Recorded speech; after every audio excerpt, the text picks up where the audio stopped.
आज सरकार ने जनगणना की अधिसूचना जारी करी है। मानो कोई अजूबा कर दिया हो। ये कोई अजूबा काम नहीं है। ये काम तो असल में बहुत देरी से किया जा रहा है, हर 10 वर्ष पर होना चाहिए। संविधान के 7वें शेड्यूल के मुताबिक जनगणना कराने की जिम्मेदारी केंद्र सरकार की होती है। लेकिन दिक्कत तलब बात यह है कि इस अधिसूचना में, इस नोटिफिकेशन में जातिगत जनगणना का कोई जिक्र नहीं है, जबकि 30 अप्रैल को मोदी सरकार ने कहा था कि जातिगत जनगणना होगी। अब क्योंकि इस सरकार की कथनी और करनी में बहुत अंतर है, तो लोग विश्वास नहीं कर पा रहे हैं कि पता नहीं ये पलटी ना मार लें। क्योंकि एक बात यह भी सच है कि बीजेपी हो या आरएसएस हो, वो वस्तुतः जातिगत जनगणना के खिलाफ ही हैं। चाहे दलित हो, पिछड़े हो, आदिवासी हो, उनको उनका हक मिल जाए, उनके साथ सामाजिक न्याय हो जाए, इससे लोगों को बड़ी दिक्कत रहती है। इससे बड़े असहज रहते हैं। इनका इतिहास गवाह है। 1949 में ये संविधान की प्रतियां जलाते थे, बाबा साहब की तस्वीरें फूंकते थे। इनके बड़े बड़े नेता, चाहे सावरकर हो, गोलवलकर हो, श्यामा प्रसाद मुखर्जी हो, संविधान और बाबा साहब को लगातार भला बुरा कहते थे, लगातार अपशब्द कहते थे। आरएसएस ने तो प्रस्ताव पारित करके जातिगत जनगणना का विरोध किया था, और इतिहास साक्षी की 100 साल के इनके इतिहास में आज तक आरएसएस का एक भी अध्यक्ष, एक भी प्रमुख दलित या पिछड़े वर्ग का नहीं हुआ है। संघ के मोहन भागवत से लेकर रज्जू भैया और मनमोहन वैद तक सब खुलकर आरक्षण के खिलाफ बोलते थे। 7 अगस्त 1990 विश्वनाथ प्रताप सिंह की सरकार ने जब मंडल कमीशन लागू किया, तो बीजेपी ने अपना सपोर्ट, अपना समर्थन वापस ले लिया था।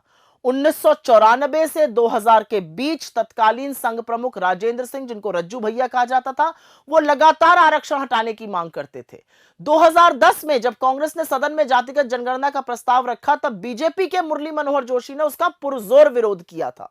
सितंबर 2015 में आरएसएस के मुखपत्र, चाहे वो पांचजन्य हो या ऑर्गेनाइजर हो, उसमें खुद संघ प्रमुख मोहन भागवत ने आरक्षण की समीक्षा करने की मांग की थी और उसके साथ आरक्षण का विरोध किया था। और असलियत यह है कि 2017 में आरएसएस के जो उस समय प्रचार प्रमुख थे मनमोहन वैद्य जी, उन्होंने भी आरक्षण को जारी रखने का विरोध किया था। अब आते हैं 2021 जुलाई में।